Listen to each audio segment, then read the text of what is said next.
का कोई पिया के बिन चलवे इंजन चपता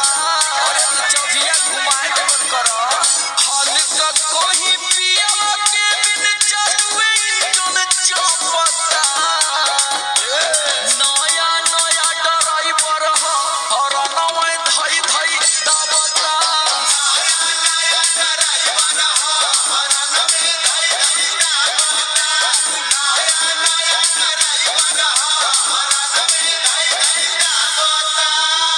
लागता कि सखी लर्निंग में वार्निंग ना कर पाई।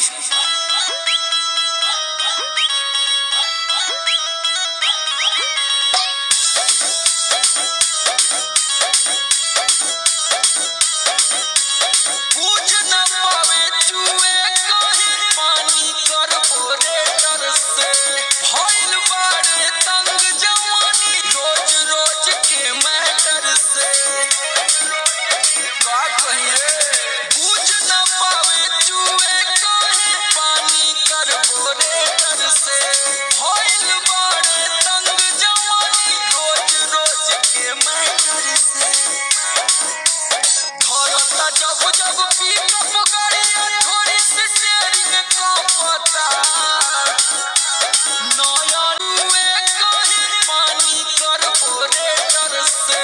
भइल बारे तंग जवानी रोज रोज के मैटर से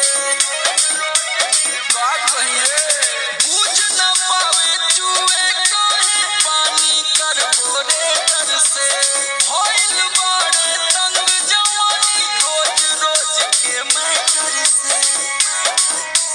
घरता जब जब पिकअप गाड़ियां थोड़ी सी शेयरिंग का पता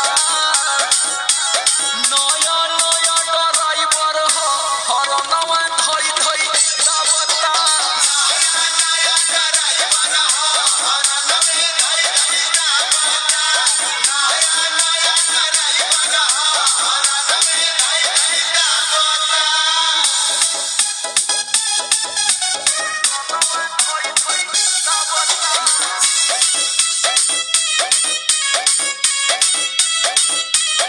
मारी दिलाया जाके में हज से ब्रेक हो